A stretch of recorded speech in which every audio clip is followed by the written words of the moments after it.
이 네트워크 마케팅 회사가 주최하는 평선에 대해서 음악회와 똑같이 두 가지 유형의 사람들을 볼 수 있을 것입니다. 전자는 무대 위에 올라가서 연설하는 강사와 상을 주는 리더들, 그리고 후자는 그 연설을 듣거나 무대 위로 올라간 사람들은 부러워하거나 축복하는 참가자입니다. 네트워크 마케팅이나 그룹 리더가 아닌 사람들은 야구 경기에서 말하면 관중席야구 시합을 한주한다는 관중입니다. 그리고 그룹 리더는 시합 게임에 잠깐은 야시였습니다. 양자는 같은 경기장 안에서 있는 확실하지만 각 목적은 다릅니다. 전자인 관중은 돈과 함께 즐거운 시간을 보는 것이 목적이고 수입을 얻지는 못합니다. 후자인 선수는 취업을 하는 것이 목적으로 많은 수입을 얻을 수 있습니다. 네트워크 마케팅에서는 누가 성공을 하고 큰 수입을 올릴 수 있을까요? 그렇습니다. 그럼 리더들입니다. 이 행동으로 생각을 짐작할 수가 있습니다. 이 평선이 참가할 때 한 가지 주의할 점이 있습니다. 평선이 끝났어도 그때 주차장으로 가지 말기를 바랍니다. 먼저 돌아가려는 사람들도 주차장이 엄청나게 분박이기 때문입니다. 앞서서 집에 돌아가려는 사람이 누구인지 알 수 있을 것입니다. 누구나 사람들이 마음속으로 무슨 생각을 하고 있는지 알 수 있는 것은 아닙니다. 그러나 그 사람의 행동을 보면 그 사람이 이 사업을 어떻게 받아들이는가, 무슨 생각하고 있는가를 어느 정도 판단할 수가 있습니다. 당신은 그 사람들이 마음속으로 무슨 생각을 있는지 알 수 없을 것입니다. 그러나 그들이 행동을 관찰하면서 그들의 사업을 어떻게 생각하고 있는지 대강은 짐작할 수 있을 것입니다. 디스트리뷰터가 되어서도 정기적으로 평소에 참가하지 않거나 연참가하더라도 평선에 시작하지 않은 시간에 도착하고 끝나면 바로 집에 들어가 버리는 사람을 보면 그 사람이 어느 정도 사업을 진지하게 생각하고 있는지 대충 알 수가 있습니다. 평선이 시작하기 조금 전에 회장에 가서 평선이 끝난과 동시에 들어가 버리는 사람은 그룹 리더가 아니면 소친 연설회가 그 회장 정도를 해주는 사람들에게 감사의 마음을 잊지 않는 사람들입니다. 유감스럽게도 평선에 상관한 진정한 의미를 이해하지 못하는 사람들입니다. 한편 그룹 리더는 항상 평선에 예정된 진정에 대해 신경 쓰는 다른 사람들 배려를 할 줄 아는 사람입니다. 그래서 그룹 리더는 다들 빨리 회장에 가서 뭔가를 듣고 평소 끝나도 회장에 남아서 정리하는 것을 돕습니다.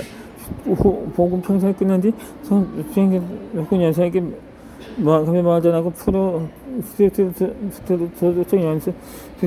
연사에게 소개하며 그렇게까지 세상에 남아있는 사람들.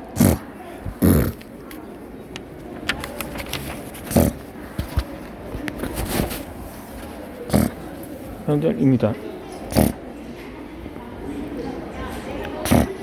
이 평선이 끝나도 금방 집에 돌아가지 않으면 이런 점이 있습니다. 예상치 못한 좋은 일이 일어나는 것은 평선이 끝난 뒤이기 때문입니다. 끝난 뒤 패밀리 레스토랑 같은 곳에서 열리는 애프터 미팅은 초청 연사만 직접 이야기하거나 얼굴이 익거나 궁금해 생각했던 것을 물어볼 수 있다는 절호의 찬스입니다. 평선 중에는 좋은 일이 생기지 않는다는 말이 아닙니다. 단지 온라인에게 카운슬링을 받거나 최신 정보를 들을 수 있는 것은 평선 후의 애프터 미팅이라는 뜻입니다. 이 네트워크 마케팅을 이해하려면 고정관념을 바꿔야 합니다. 이 긴 역사를 볼 때 네트워크 마케팅이 매스컴의 화제가 되게 된 것은 극히 초기의 일입니다. 따라서 아직 보통의 사람들은 익숙하지 않고 그들이 갖고 있는 사업관념에서 네트워크 마케팅은 멀리 떨어져 있습니다. 그래서 일반인들은 무작정 네트워크 마케팅을 오해해 버리는 것입니다.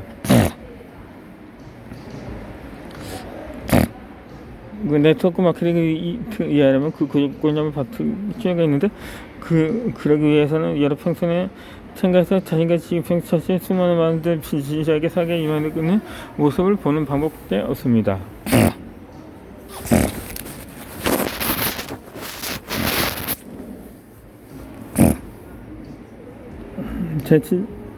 팀워크를 이제 일곱 번째 조건은 이 스마트폰을 배우는 것입니다. 이 네트워크 마케팅은 팀 비즈니스이기도 합니다. 그런 리더가 되는 일곱 번째 조건이 팀워크를 배우는 것인데, 이는즉 팀 플레이어가 되는 것을 말합니다.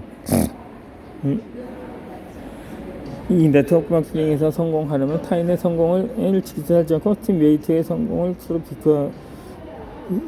비교하고 칭찬하고 서로 교화해가고 타인의 험담이나 잘못을 일절 말하지 말아야 합니다. 왜냐하면 네트워크 마케팅은 야구나 축구처럼 팀워크로 하는 사업이지 권투 선수나 마라톤 선수처럼 혼자서 하는 사업이 아니기 때문입니다.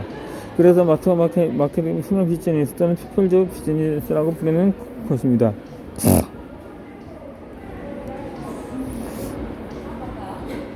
팀워크를 배우려면 우선 가장 먼저 자신이 팀플레이어여야 합니다.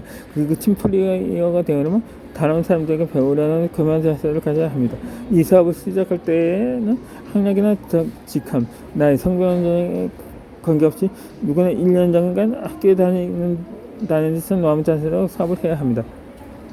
수강료를 내고 수행이나 테니스, 컴퓨터를 배우는 사람이 있는데 네트워크 마케팅도 그런 느낌을 하면 됩니다.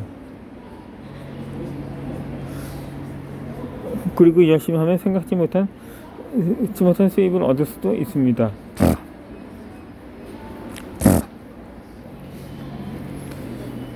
스폰서나 온라인은 골반을 삼을 만한 선배이고 당신을 믿고 스폰서 해주었으면 존경하는 마음을 가져야 합니다.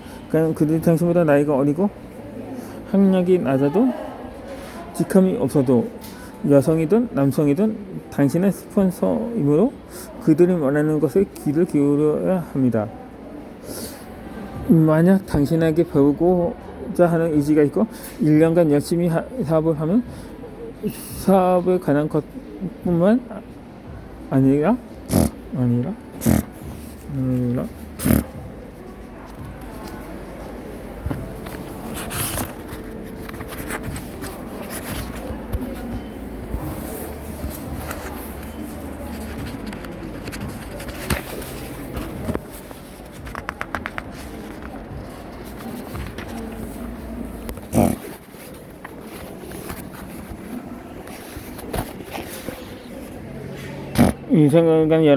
인생에 관한 여러 가지 지식을 배울 수도 있을 것입니다.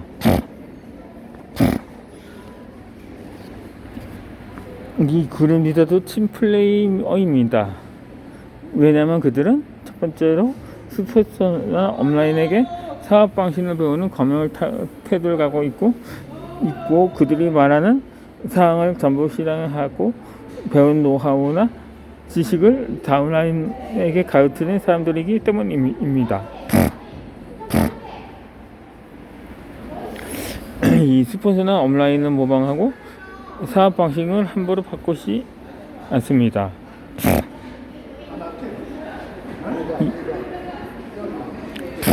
이 네트워크 마케팅에서 생각할 수 있는 스폰서 방법은 수십에서 수백 개가 있을 것입니다. 그러나 모든 방법이 매번 스폰서를 100% 스폰서 할 수 있는 것은 아닙니다. 가령 당신이 스폰서나 온라인의 스폰서 방법을 흉내내서 자기식으로 스폰서 활성을 하고 운 좋게 누군가를 스폰서했다고 가정해 봅시다. 그런 경우는 당신은 한동안 그 방법을 계속해서 사용할 것입니다. 그러나 그것도 완벽하지 않으므로 언젠가 누군가에게 거절당할 것입니다. 그럴 때 당신은 지금까지 사용하던 스폰서 방법을 약간 바꾸자고 생각할 것입니다. 그러나 새로운 방법도 완벽하지 않으므로 또 거절을 당할 것이고 당신은 다시 방법을 바꿀 것입니다. 그러나 또 문제는 스폰서 방법을 바꿀 때마다 그 방법이 보다 완벽하게 가까워진다는 보장이 없다는 것입니다.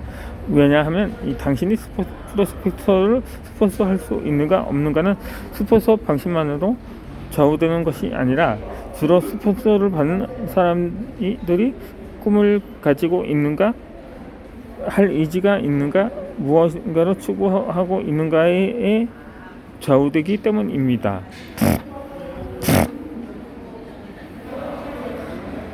또 하나의 문제는 스폰서 방식의 시행착오를 거듭하고 있는 당신을 보고 그룹 사람들이 무슨 생각을 하느냐입니다. 이 그룹 사람들은 스폰서는 매번 스폰서 방식을 바꿉니다. 이전에는 이걸 해야 한다고 하더니 오늘은 정반대의 것을 말하고 있습니다. 정말로 사업 방식을 알고 있는 걸까 한다는가, 스폰서를 할 수 있을까 없을까 하는 완전히 운에 대하여 있다고 생각할 것입니다. 그런 생각을 하지 않더라도 당신에 대한 신뢰감을 잃어버릴 것입니다. 따라서 스폰서나 온라인 하고 있는 방법을 분석해서 사업을 하는 것이 중요합니다.